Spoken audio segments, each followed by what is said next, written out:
bomokoyamboka.com. Hey, digital oba mama.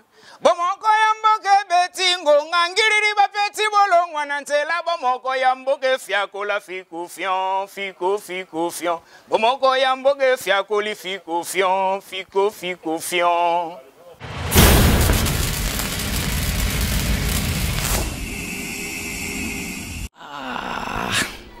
Pona sito yo bomoko ya mboka nazangi maloba oloba mais nazo senti na motema nanga eza site moko yo kende musika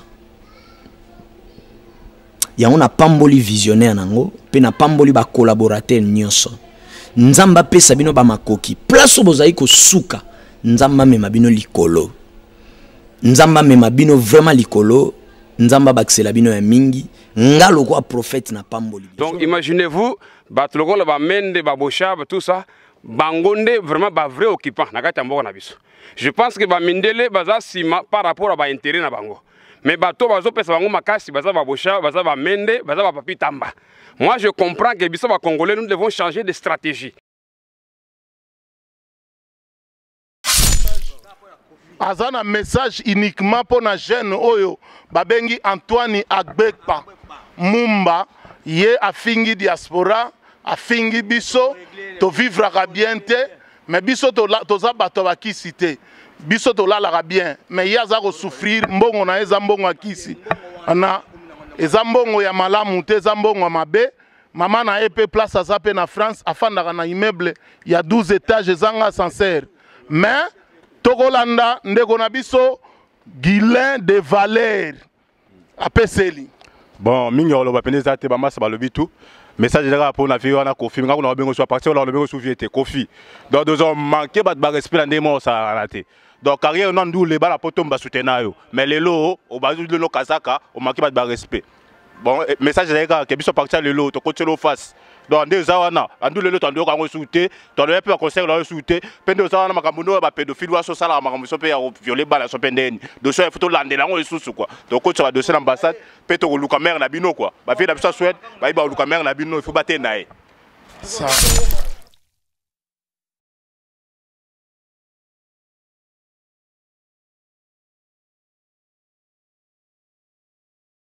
Vous êtes branchés sur www.bomokwamboka.com en direct de Stockholm, na Scandinavie, na Suède, awa double capitale ya Scandinavie na ya Suède, lelo eza lelo, ba Congolais nyonso ya Suède en général, pays à Stockholm en particulier, ndenge to pesaki rendez-vous ya vendredi lelo to kutani awa, to uti déjà biuta uta. Tozalaki na ambassade ya Belgique, touti na ambassade ya Afrique du Sud, to déposer ba mémo et biso étant donné presse, to parachitaki lisusu awa po tokoka vraiment kokotisa mémorandum ya kafu kafu po tozana rendez-vous awa na sima mukongo na ngai ndenge boza komona hao ezali ambassade ya États-Unis d'Amérique, ambassade na bango ya Suède awa na Stockholm yango boza komona d'un moment à l'autre tozana ba mémorandum oyo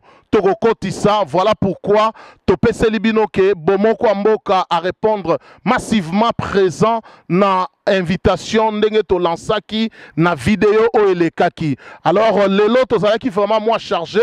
Voilà pourquoi bomoni ke équipe nabiso eye na retard parce que tozalaki na rendez-vous na premier ministre suédois oyo il fallait déjà to déléguer équipe d'un moment à l'autre bokomo na yango na site nabiso, c'est-à-dire les staff ministères, les camarades Stéphane Yende tozalaki na rendez-vous et puis Kalamingi te bokomo na yango. Donc Bomokwamboka parti national, parlons sur le Congo et en compagnie encore ya l'église vraiment tozali ko sala musala ndenge tolobaki ke toboyi ba infiltration biso to telemi mingi likolo ya identité nationale. Voilà pourquoi ba infiltrer en tout cas eza moi passi parce que to komi na keba keba saison oyo ndenge tozoloba na spirituel soki totali masolo ya Congo depuis masolo ya Congo et banda, depuis infiltration et quota, depuis occupation et ya na 1997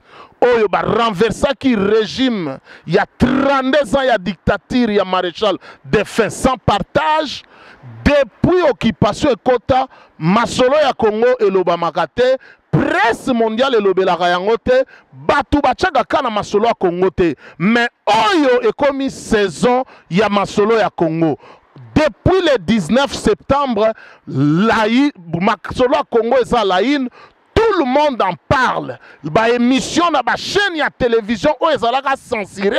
Oyo bakoki kolobela makambo ya Congo te. Et ye ko coïncider même na session moko ya Nations Unies oyo erenisaka ba président avec ba ministre affaires étrangères. Une grande session et toujours masolo ya Congo à la une. Saison ya masolo ya Congo ekoki, il faut tozala attentif. Peuple congolais tolongwa na distraction.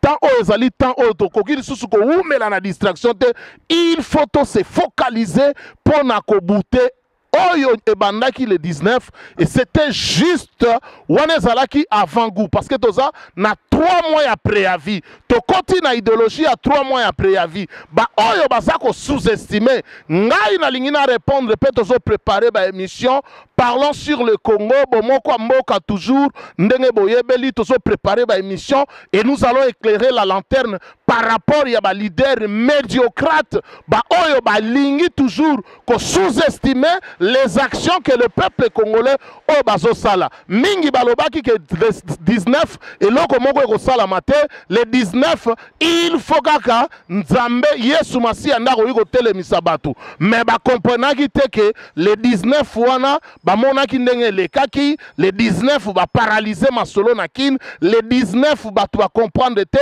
le 20 bango bandimaki te que non batu bazana maboko mais ba yeko comprendre te que récupération ya minduki récupération ya ba camion récupération ya bateni ba makamunyoso et puis na minute tozoloba pour na bino ba lâche bato atembe il faut boye bango ke na minute oyo ezana makambo ozo salama ba militaire na biso ba vrai congolais baza ko désarmer bango ba déguerpir bango na Kamobutu depuis hier lelo na minute biso toza awa toza ko sala émission Ezana Kankokolo ezali entouré, Batou ba entouré Kankokolo, entré ezate, voilà pourquoi, ba délégation bandiko koma, toujours na cadre toujours, ya repese la masolo ndenge ezali, yango tolobi ke, peuple congolais to rolembate o eza ebandeli, c'est le début du commencement, ba action ezongi na niveau, ya diaspora, Tatabo, Moko, Ekolobo,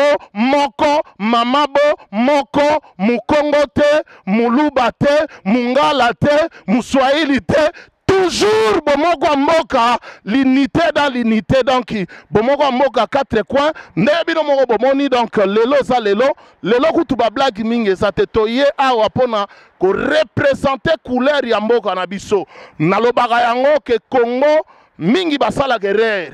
Batu mingi bazozwa Congo na valeur te po babetela ngo lisolo neti Congo ya Fumuki Mbangu, Congo ya Lumumba te. Ngasko na corriger yango. Congo ya LG Peniel. Parce que tant on s'identifier que Congo eza ya yo, oko telemela Congo. Balobaki Congo Lumumba po Lumumba telemelaki Congo. Makoloba pe Congo ya LG Peniel po atelemeli mboka na ye Congo. Oh, nous se tali Congo fazala. Oh, nous se tali Congo fazala présent. Makamwa Congo a koki jamais ko zonga sima. Ndenge tolobaki ke tozalaki na rendez-vous na premier ministre suédois.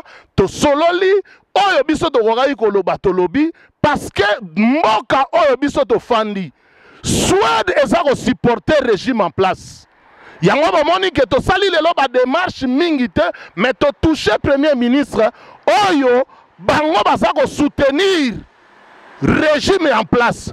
Et pour votre information, bami tuka nyonso obomoni na oyo bomoni ya police na escadron de la mort oyo bomoni bati yango na niveau ya boulevard du 30 juin oyo esalaki salle besogne le 19 p le 20 décembre ezalaki mituka oyo uti na Suède awa. Donc ba Suédois bazako soutenir régime ya occupation. Yango biso tolobi ke biso il faut tokende côté batu oyo baza ko soutenir te. Alors ba pays oyo za ko soutenir te, eza États-Unis, Allemagne, Hollande, France, Belgique, donc ça va pays oyo biso il faut toko tsango. Lelo za mamwa Congo za kutu mamwa sakanate toye awa parce que il est temps nde bozo mona kaka tokobenga cameraman na biso atale la biso mo ba affiche en attendant tozo c'est la délégation zokoma. Donc kalate bomona awa le décor est déjà planté. Awa ba commune awa to utiliser langue na biso suédoise balobi multinational akanta okfo utan at doda ok voldat. Donc ba multinational bakoki jamais donc ko fanda pe ko zwa mbato bazoboma pe ko violer mboka na biso. Donc viol Congo ezali capitale mondiale ya viol. Congo ezali pays le plus riche du monde, mais peuple congolais comme le peuple le plus pauvre du monde.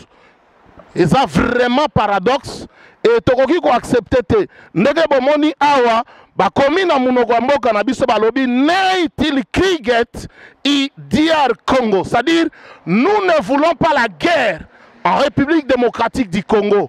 Neitil flera dod i Congo, nous ne voulons pas encore une multitude de morts au Congo. N'est-il balkanisering AFDR Congo? Non à la balkanisation de la République démocratique du Congo. Autant millionnaires d'Oda i Congo requert. 8 millions de morts sont morts au Congo, selon ce qu'on a comptabilisé. Rwanda must ut from Congo. La République de Rwanda doivent déguerpir en République démocratique du Congo. Kabila est égal Kagame, masse mort d'arrêt au dictateur. Kabila et Kagame, c'est la même chose, c'est le pain de la même boulangerie, sont des dictateurs. Et voilà ce qu'on a écrit dans cette affiche. On a écrit Congolais servile gotil vol, bestem av constitutionnel. C'est-à-dire les Congolais veulent aller à l'élection selon la constitution de leur pays. Voilà, il y a vraiment des affiches par-ci par-là. Et nous avons profité pour faire ce petit speech en attendant que nos compatriotes viennent et que nous puissions introduire notre mémorandum en ce jour de vendredi 23 septembre 2016. Sans plus tarder, nous allons, de l'autre côté, il y a une affiche spéciale que spécialement nous allons essayer de lire ça. Et nous traversons maintenant de l'autre côté de l'ambassade des États-Unis. Et vous voyez, ça c'est l'ambassade des États-Unis à Stockholm. Ici, on a mis une affiche spéciale avec cet homme, ce vanipier, ce sujet de Kagame, de Kanambe. On a écrit stop.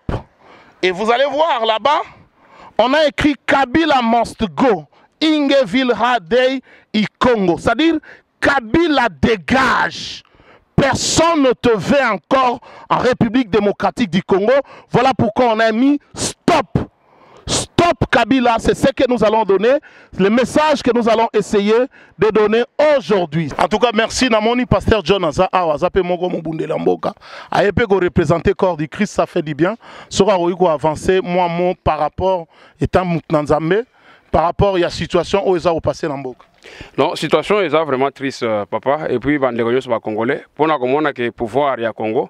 Et le pouvoir, il y a comme Congolais. Et les qui sont Congolais, donc, imaginez-vous, le Mende, Babosha, tout ça, Bangonde, vraiment, vrai occupant.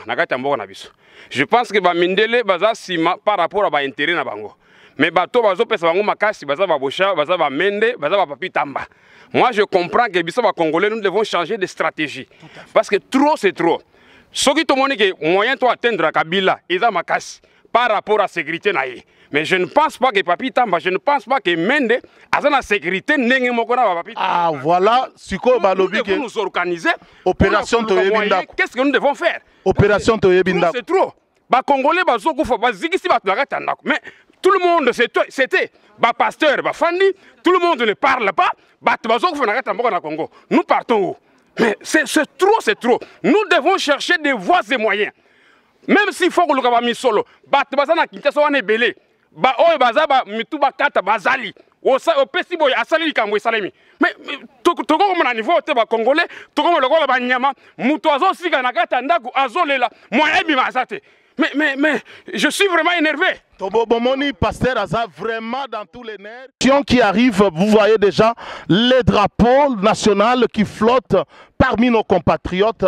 Comme on disait que la délégation arrive d'un moment à l'autre et les voilà, c'est l'arrivée de la délégation congolaise. Bien, nous sommes déterminés.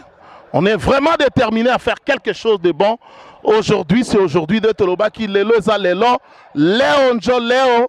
Donc, lelo za lelo, masolo ngwe bandi, Congolais bandi masolo naye. Donc, drapeau. Oza synonyme ya mort.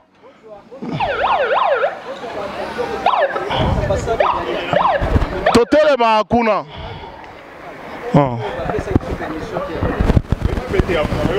Totele maakuna. Bon, oza ko lakisake na mboka na biso batu bakufi journée à le 19 na le 20 batu bakufaki couleur nationale yango wana. Donc mukili mubimba ifo mona ndenge bazoboma ba congolais, mukili mubimba ifo mona ndenge congolais azako souffrir. À côté na nga na concert na biso o boyebi mingi na tikeli e micro avec salut, internaute na biso nyonso, peuple congolais partout au Bozwami, bolanda biso na minito yo toza awa na Stockholm toye devant ambassade ya États-Unis. Toye awa pour na ko déposer memo toujours pour na makambo yo ezo sala malamboka na biso Congo.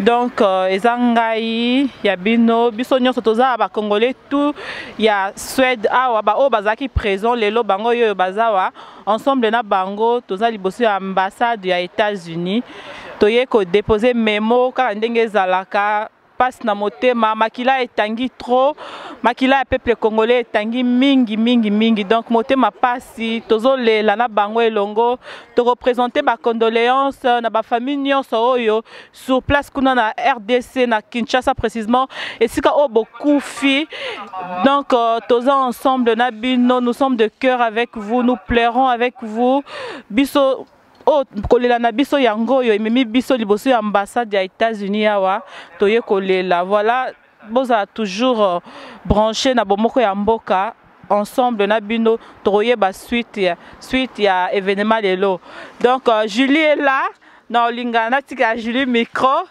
aya kolobanga voilà mbote na batu nyonso ba Holanda biso ngai Julie vraiment toza awa parce que toza mawa et puis toi pena kanda kutu ya makasi parce que bino mo kande bozomona makambo ezoleka kutu na mboka na biso donc moye kutu loba mingi ezate kande bobuni na ba policier ba yebo ba kiteli biso donc voilà toye to ana kanda mboka na biso eza vraiment na pasi makasi bato bazokufa donc makambo belé toya wana ambassade ko la kisaki to na kanda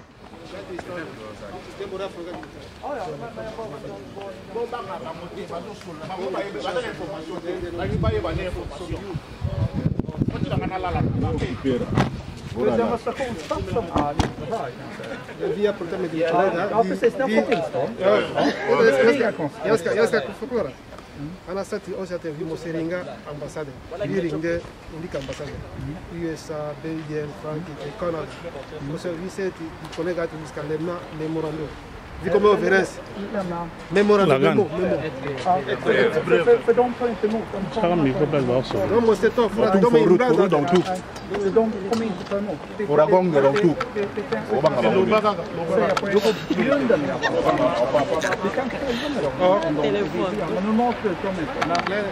De moster de frat de melhor artificial e mitland de frat vi kommer hit demonstrerat de måste lösa problemet.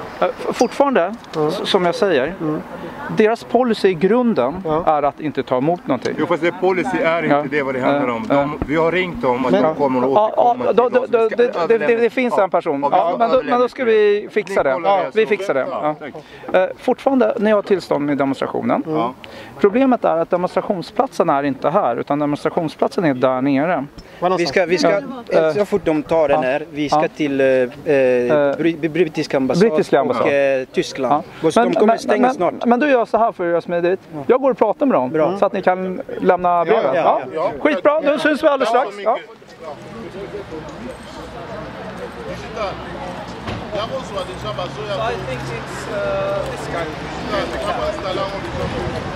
Give him a letter. Il veut que vous pouvez... Attends, on fait ceci. Voilà. Si nous sommes venus, if we're here today, c'est parce qu'on a vu que trop c'est trop au Congo. It's because we've seen that enough is enough in Congo. Et puis tout ça, le président Obama, all this, the President Obama, il avait mentionné quand il était encore député. He mentioned when he was deputy. Il avait dit que le Congo, ça doit changer parce qu'il y a trop de morts. He says that Congo must change because of all death is going to happen there in Congo. Et puis, nous avons souffert très longtemps. We've been suffering for a long time. Peut-être on peut dire qu'il y a un peuple au monde qui a souffert, mais le Congolais en a souffert tant. We can say that people are suffering in all world, but Congolese people are suffering. Le même monsieur a été au pouvoir pendant 3 mandats. The same person who has been in power in 3 mandates. Le premier mandat qu'il a eu facilement. The first mandate he just have it like easily. Et les 2 usurpés qu'il a pris, les mandats qu'il a pris, c'était il n'a pas gagné les élections en 2006. Il n'a plus non plus gagné en 2008. He didn't win it like in the simple way. He took it by force. Et puis le deuxième mandat en 2011, mêmement. The same as the second mandate. Alors maintenant, on l'a laissé faire tous ces mandats. Maintenant, on demande à ce qu'il respecte la Constitution. Now we all need him to respect these mandates. The country's constitution. The country constitution, yes. Yeah. Et puis nous demandons tout simplement que les 2 mandats qui lui a suffi maintenant, il doit partir. We demand to the president of Congo that the 2 mandates he has already reached, he needs to leave it now. Voilà, il y a pas longtemps, il y a eu élection au Congo, il y a eu des manifestations au Congo. We're having a manifestation in Congo those days. Le 20 et le 21. 20th, 21. Maintenant 57 morts qu'on a tués comme ça à bout portant. 57 persons died those days. Ça, c'est pas normal. Ça, c'est les gouvernements. Mais il y a 2000 personnes qui sont mortes. There is 2,000 people who's dying nowadays. So what we just wanted to say is that if you could take this message and leave it in the hands of ambassador, if they can answer to us, we have an address there to know how we can continue with putting pressures on Kabila, who is now is trying to change the constitutions of the country and stay in power forever. So that's why we came here. We did not come in trouble. We came as friends. We know that USA, where we have heard how the president is talking about changing the situation in Africa. The people of Africa are dying. I think you read in the news how many of them sinking in the water, coming to seek for the food, but the food is in Africa. So please take that and try to read in and put pressures on Kabila. We thank you for that. Thank you. Bon, touti kokotisa memorandum na ambassade ya États-Unis.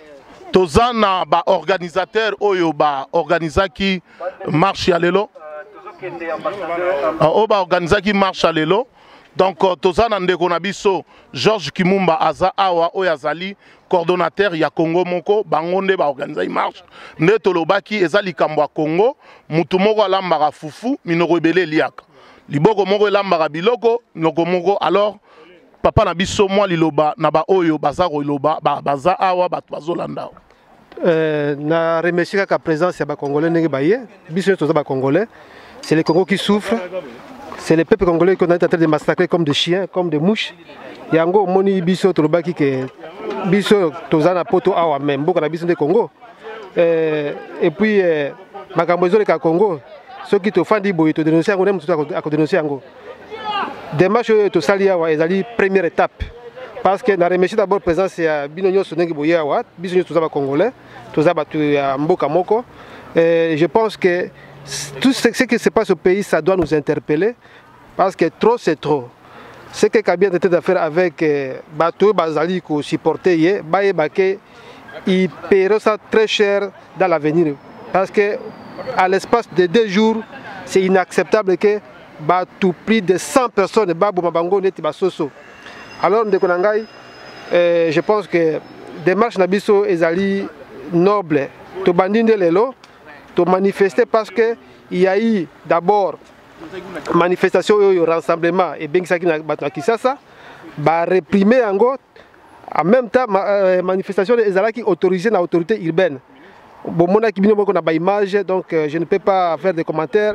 Ezali carnage de Kabila Sali na Kinshasa yango to bibiso kati na diaspora awa totalement partout où il y a les Congolais au monde totalement pour dénoncer gouvernement et fantoche à Kabila. Tout à fait. Parce que tu constates qu'il n'y a pas de Congolais vraiment qui sont avec ce gouvernement-là. C'est un gouvernement d'occupation où ils allaient massacrer les Congolais comme des chiens. Voilà. Brièvement, au Sabiso briefing ya journée à l'élo, Tobanda qui marche depuis 12 heures. Alors trajectoire et Zalaginde Nini, Soro qui vraiment ko éclairer lanterne ba onyo sobazo landabiso na 3w.bomokwamboka.com. Merci beaucoup Ndeko. Tosenga qui Tiliston des Ali donc autorisation et la police qu'il fallait to banda marche na Plata Zali centrale à Stockholm pour tout se diriger vers le Parlement na ministère des Affaires étrangères. Alors, après Parlement, ministère des Affaires étrangères, il fallait que l'ambassade de Belgique, Afrique du Sud, États-Unis à la place de Ali, Grande-Bretagne et puis tout ce qui est en France. Mais tant que tu as marche na biso, tu as na Plata, Plata est allé place à Tokutanaki, tu as eu un message à la police. La police a dit que non, basé na alerte ce qui combien il y a bloc, il y a terrorisme, donc basé à Kulingate, place wana. Il y a le ministère des Affaires étrangères, le Parlement, attroupement Ezala. Parce que les terroristes, c'est pourquoi il ne faut pas tout qu'il y ait. Il y a un monaki, deux personnes, il y a une délégation qui remettre mémorandum na ministère des Affaires étrangères, na Parlement. Mais jusque-là, combien de mémorandums déjà au Ekoti brièvement? Donc, c'est déjà un mémorandum na ministère des Affaires étrangères, na Parlement, na ambassade de Belgique, na ambassade d'Afrique du Sud, na États-Unis. Tout à fait. En tout cas, merci beaucoup, Cordon. Vraiment, tu sais, tu continuer toujours. Je crois que tu as tant de pouces dans les sous pour gagner temps. Merci vraiment.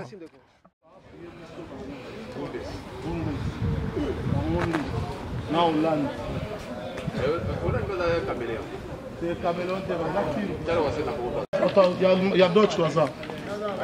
Non?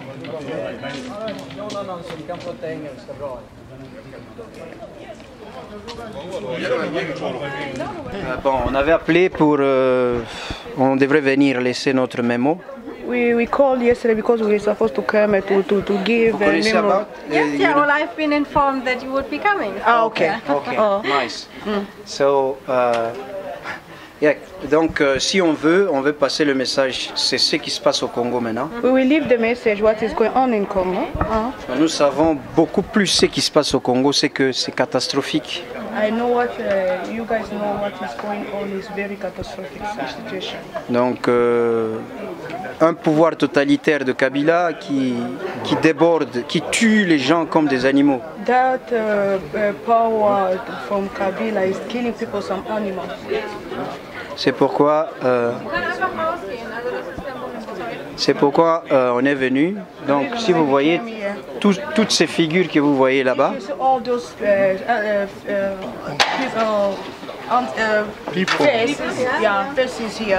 c'est seulement pour venir vous dire que c'est trop ce qui se passe au pays.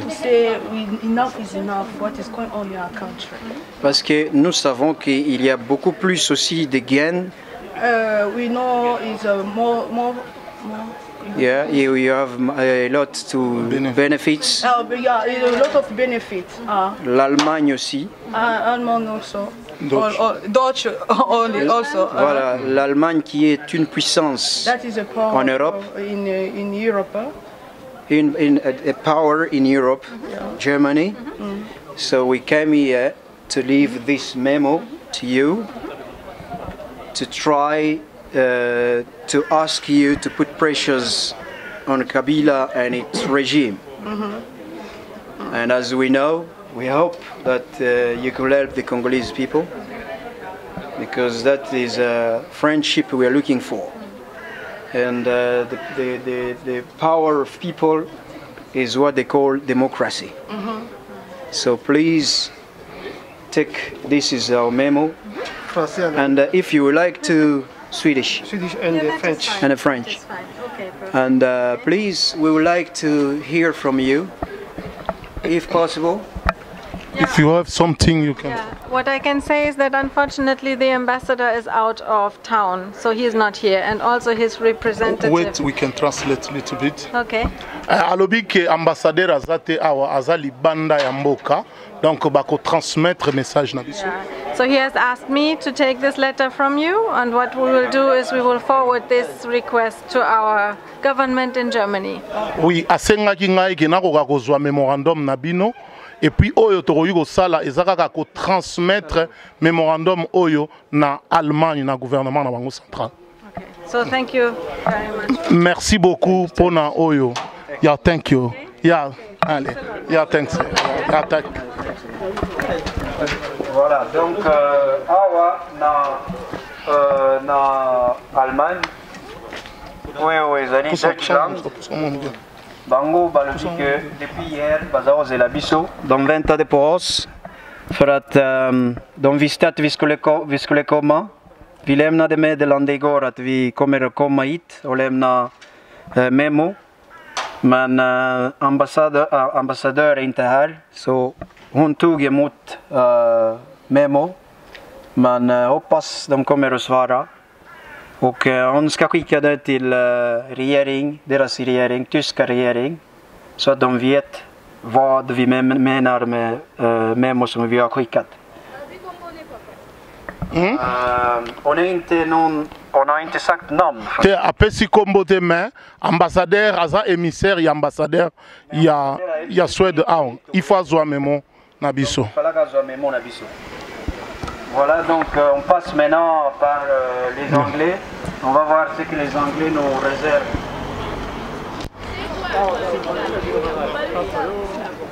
Oui.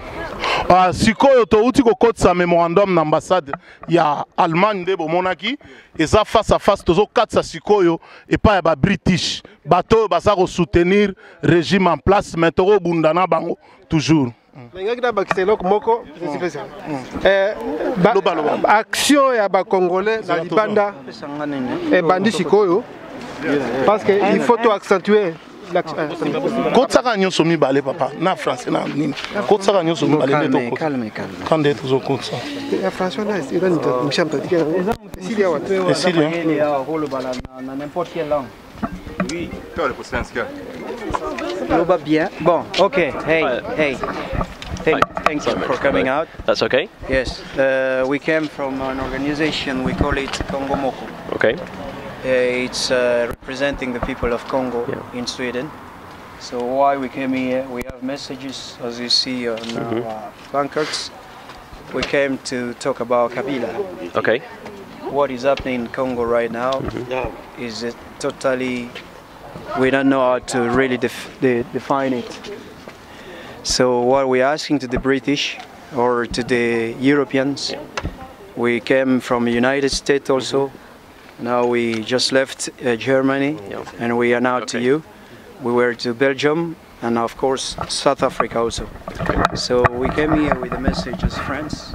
We are looking for friendships that the people of UK, the people of Germany, or could try a little bit to consider the people of Congo, because we died too much. Many people are killed in Congo, and the Kabila now is trying to change the constitution to stay in power again. So if you could help us to really put pressures on Kabila so that he could step aside from the power. We have the people, we are now 70 million people. I think there are some people who could take the country and try to put it in a good way. So that's our message. Okay. And in that, we did not just come with words, we came with a paper. Okay. I think this is our memo, and we would like to see, if possible, if we can have a chance to get, if you could get back to us also, and to tell us what the British government is thinking about what is happening in Congo. Absolutely. Okay, well, thanks very much for coming along with your message and for bringing this. So I'm going to take this away. I'm going to speak to our colleagues in London who deal with all of these kind of issues, and I can see contact details are on here, yes. So we will respond to your letter. Thank you very much. Thank you very much. Thank you. Thank you. Bon, alobi ke bazui memorandum na biso, bakozwa contact ya ma solo nyonso oyo bakomi kuna, et puis ya rotinda yango na UK na England, nde bango sikoyo bakokota contact na ba organisateur bachi ba makambo na bango nyonso. Je crois que to zalaki lelo to sali quand même moi musala, il faut te remercier quand même bandeko. Alors remerciement na biso mingi ezali vers la jeunesse, parce que tout le monde vraiment jeunesse muteza majoritaire lelo. Une fois encore chapeau bas pour la jeunesse na eloko bosali jeunesse ndeza à venir à lobby. Donc bino ba jeune nde lobby bokozwa relève. Biso déjà ba 50 ans, donc to komi déjà kokende kokufa. Donc bino boza vraiment nanu na potentialité wana. Une fois encore merci. Na habité papa Georges Sokoro yo poussa na sok bino matu. Boza ba organisateur à partir à awa to kokende liso wapi. Bon, je pense qu'à partir il fallait que l'ambassade à France, parce que tout cela qui est bango, il fallait bailler Babiso. Mais il est 15 heures déjà, je ne sais pas. 15 heures, malheureusement, moi j'ai sauté.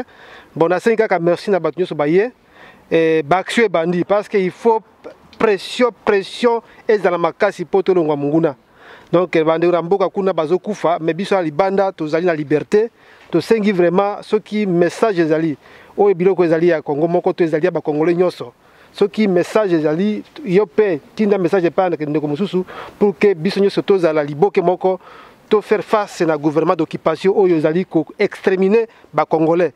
Pression et banda ba action et se multiplier parce que to solo na ba mindele ba lobi que ça dépend de vous les congolais pour que Kabila kende. Yango na message na zaki na ngo na remercier ko jeunesse comme ndeko Gipanya lobi.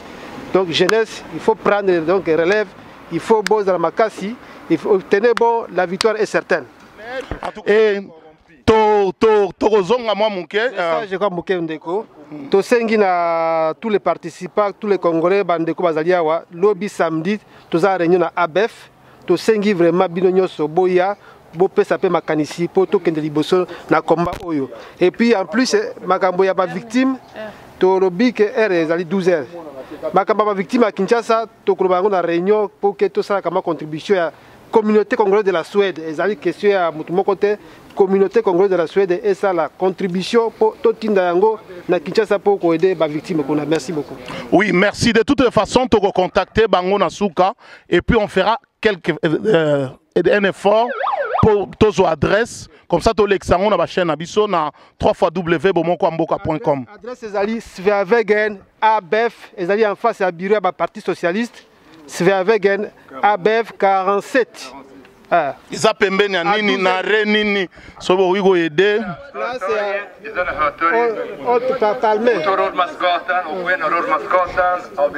Place Babomaki, ancien premier ministre. 12h on va faire cette OEA tout pour raisonner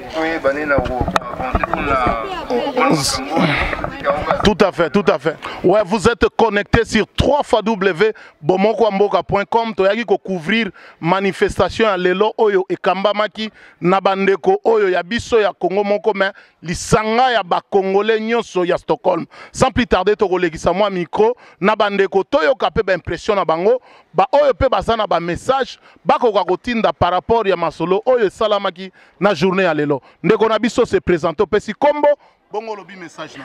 Ouais, nga komona Richard. Vraiment là c'est pele mingi mukola lelo toyé ko tika ba memo na ba ambassade et tout parce que mboko na biso ezotambola vreti. Vraiment na kosenga la bande ko nyonso ba congolais place aux ali il faut que ma parce que mboka e komi na ndenge moko ya ezokende na mabe moko ko sakalati. Tala ba kongo tumba bato tina bandaku gouvernement zo boma batu mais donc toyebi ko tuté do coller toza na ngoku tu donc oyebite. Talara bande ko ba congolais bazo pouiller lokola ba bosha bwana ba kimbuta ce sont des congolais mais bazo ndima ba boma bande ko na bango pona pouvoir na bango na kolia na bango. Eza mawa mingi eza soni na monde. Yango na sengi na ba congolais vraiment na itotele boto kende libela totelema pour bato na ba kolongwa. Message di nos ana ngopona bandeko oyo ba monani lelote. Bon bandeko ba monani lelote vraiment Congo eza ya biso nyonso. Ata lelo vani na mboko oyo ata ba pesi yo mbongo dame mais ebake makaniselo fo tiango na mboko nawo. Le temps tozo sanga na boye ndeko congolais so yoki message il faut que rejoindre baninga poto bunda ilongo. Mboka weza ya bisote ya bisotu. Donc soyez les bienvenus na kati ya lesanga ya ba congolais ba bunda mboka. Merci beaucoup. Oui, tozako yamba artiste polyvalent donc boyebi waza mwana ndako moko pe ya ba confrère kati na bomoko mboka mais lelo parlons sur le Congo zo couvrir masolo. Voilà pourquoi leader national le commandant second Azana Pointe vraiment malobo mboka. Vraiment na sepeli mingi na organisation lelo ngambo binomo bomoni na salaki benza ba workshop na ngawa ngamo na za olala benza na se ko lakisa ke benza bazo boma biso tokei na ba pays nyonso to tamboli ko lakisa benza ke ko boma ezali benza réel ba mindeli kutu bazo kamwa balubi ndeni mutalali na sebote bazo boma ya solo. Alors message on a zo passer za mingi mingi pona ba artiste na yoki ba artiste ba vandi calme ba mesana koyemba ba mesana koloba loba mais tango koloba yango yoti toza kopona Congo te batunya na tango ya koloba yango place ya koloba ba œuvre ko yemba ba yembaka pona Congo place ya koyemba yango yo vraiment toza na ya bomoko ne toza kanya bomoko ya mboka tout à fait vraiment message mingi za te kaka ke kabila mboka na yo kotikala mboka na yo mboka oyo eza ya biso. Et ça héritage au Nzamba pesa qui pona biso ba congolais. Photo bundela mboka. Vraiment merci na régie technique tozalaki na yemei tozwana nundeko na biso nono makwiza ye paza na message oya kopesela par rapport ya masolo ya lelo. En tout cas nono to sepeli tout d'abord na présence na yo to monti binda obeti binda teni o eza synonyme ya matanga. Alors olobi nini pona journal lelo. Ouais, merci mingi pour la parole. Mingi vraiment ko lobezate parce que pas ces mingi na mutema. O bazo kufana sur bakati bana makila to saka makila moko. Donc justement tozali awa to banana ambassade ya Belgique, to longwe na ambassade ya Belgique, to kena ambassade ya Afrique du Sud, to longwe na ambassade ya Afrique du Sud, to na ambassade des États-Unis, to na ambassade des États-Unis, to na ambassade ya Allemagne, to na ambassade Allemagne, to na ambassade ya Angleterre. Donc bande kona biso nyoso beaucoup feli bato depuis 2001 banda papa na kota, mutu na kota, nyama na kota, ti soto compter ils a plusieurs de morts. Mais lo gezaka wana ezo concerné biso tout oyo tout bazana 4 nyons tout il y a 24 communes ya Kisasa. Donc au bazar tout dans 9 régions il y a Zaïre parce que nous avons un Congo c'est Zaïre. Tout à fait. Donc au basali 24 au bas 4 ndeni mais et qu'on a encore dans 9 régions. Donc tout ça dans la guerre avec vous tozolela na bino ensemble tokoyebi nini tokosala donc tokotika bino te tokotika bino tata mokolo moko tapiso totiki bamisala totiki baklasi totiki bana bandako bango moko toye po tozobunda na bino mais mingi ya koloba ezali na baoyo baye te lelo en tout cas nzambe alimbisa bino mais tozali kaka na bino ensemble Congo ezali kaka ya biso ekotikala kaka ya biso awa se bandi ndenge bandi boye esili donc tozali ndeki sasa ko bandi esili nango donc tokotika bango te tina suka en tout cas on a na ngwana nzambe abatela bino apesa bino kimia na Congo atele ko rolesa te tebi système tokosala na pesika mbote na bande nyonso tu oyo balili na bango et ensemble na pesika bande nyonso oyo balili na biso ensemble en tout cas courage toujours bolembate ingeta. Merci. En tout cas, Eboto vraiment ezala qui tranche nabiso ya parlons sur le Congo oyo na engunduka nabiso ya www.bomokwamboka.com oyo ezwami awa à partir ya Stockholm na Suède na mboka ya Scandinavie. Merci encore na régie technique tozalaki na Yemei Digital Patrick Momo et na présentation ya émission ezalaki Yemoko l'apôtre des réveils LG Peniel le leader national le commandant second oyope azali moko ya batu na Nzambe peto bundelaka mboka na biso. Merci na bandeko na biso oyo zalaki awa topesi vraiment papa na biso koma ekofo bambote belé. Merci une fois encore na papa na biso Nono Makwisa boyoki message na ye l'artiste polyvalent a PC là qui vraiment en tout cas bon mon qui démonstration à la kisibiso pena aza artiste eza malobate à la kisibiso que artiste ebembe alali bachi drapeau boko mona bilili sans plus tarder lelo vraiment bon kwa mboka akogate bino to komina suka vraiment bino nyonso oyo bolandi biso boyebake makambo ebandi bozala toujours scotché na www.bomokwamboka.com toko manquete ko salela bino ba spécial pona ko annoncer bino ba événement prochain oyo ezali préparé na communauté congolaise ya Suède tosuki awa pona lelo Eboto merci vraiment et courage na bandeko nyonso oyo zesu tango kolela lela te mais komi tango to telema poto beta na nzoto merci na ba oyo nyonso balandaki biso malobo mboka bino kimia na nkolo ezala na bino etolobi nzamba pambola mboka na biso Congo merci www.bomokoyamboka.com Hey digital oba mama Bomokoyamboka betingo ngangiriri bapeti bolongwa nantela bomokoyamboka fiakola fiko fion Bomokoyamboka fiakoli fiko fion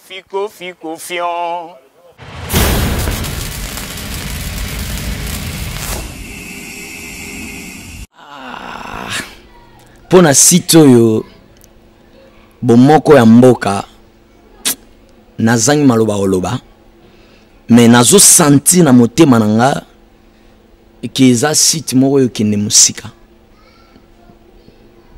yango na pamboli visionnaire nango pe na pamboli ba collaborateur nyonso nzamba pesa bino ba makoki place bozai ko suka nzamba mema bino likolo nzamba mema bino vraiment likolo nzamba baksela bino ya mingi ngalo kwa prophète na pamboli